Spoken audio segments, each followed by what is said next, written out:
जय माता the viewers. माँ दुर्गा की तीसरी शक्ति है चंद्रघंटा। नवरात्रि में तीसरे दिन इसी देवी की पूजा आराधना की जाती है।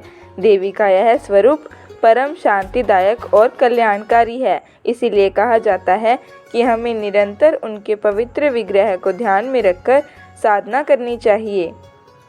उनका ध्यान हमारे इहलोक और परलोक दोनों के लिए कल्याणकारी होता है। इस देवी के मस्तक पर घंटे के आकार का आधा चंद्र है, इसीलिए इस देवी को चंद्रघंटा कहा गया है। इनके शरीर का रंग सोने के समान बहुत चमकीला है। इस देवी के 10 हाथ हैं। वे खड्ग और अन्य अस्त्र शस्त्र से विभूषित हैं। सिंह पर सवार इस देवी की मुद्रा युद्ध के लिए तैयार रहने की है। इसके घंटे से भयानक ध्वनि आती है, जिससे अत्याचारी दानव और दैत्य राक्षस कांप उठते हैं। नवरात्रि में तीसरे दिन इसी देवी की पूजा का महत्व है। इस देवी की कृपा से साधक को अलौकिक वस्तुओं के दर्शन होते हैं, दिव्य सुगंधियों का अनुभव होता है और कई तरह की ध्वनियाँ सुनाई देने लगती हैं। इन क्षणों में साधक को बहुत सावधान रहना चाहिए। इस देवी की आराधना से साधक में वीरता और निर्भयता के साथ ही सौम्यता और विनम्रता का भी विकास होता है। इसीलिए हमें चाहिए कि मन, वचन और कर्म के साथ ही काया को विहित विधि विधान के अनुसार परिशुद्ध पवित्र करके चंद्रघंटा के शरणागत होकर उनकी उपासना आराधना करनी चाहिए। इससे सारे कष्टों से मुक्त होकर सहज की प्राप्ति पद के अधिकारी बन सकते हैं। यह देवी बहुत कल्याणकारी है।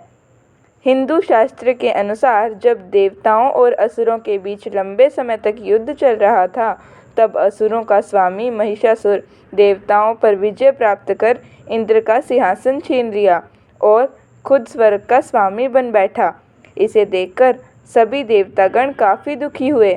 स्वर्ग से निकाले जाने के बाद सभी देवतागण इस समस्या से निकलने के लिए त्रिदेव ब्रह्मा, विष्णु और महेश के पास गए। वहां जाकर सभी देवताओं ने असुरों के किए गए अत्याचार और इंद्र, चंद्रमा, सूर्य, वायु और अनेक देवताओं के सभी छीने गए अधिकारों के बारे में भगवान को बताया। देवताओं ने भगवान को बताया कि महिषासुर के अत्याचार के कारण स्वर्गलोक तथा पृथ्वी पर अब विचरण करना असंभव हो गया है। तब यह सुनकर ब्रह्मा, विष्णु और भगवान शिव शंकर अत्यंत क्रोधित हो गए। उसी समय तीनों भगवान के मुख से एक ऊर्जा उत्पन्न हुई। देवतागणों के शरीर से निकली हुई ऊर्जा भी उस ऊर्जा से जाकर मिल गई।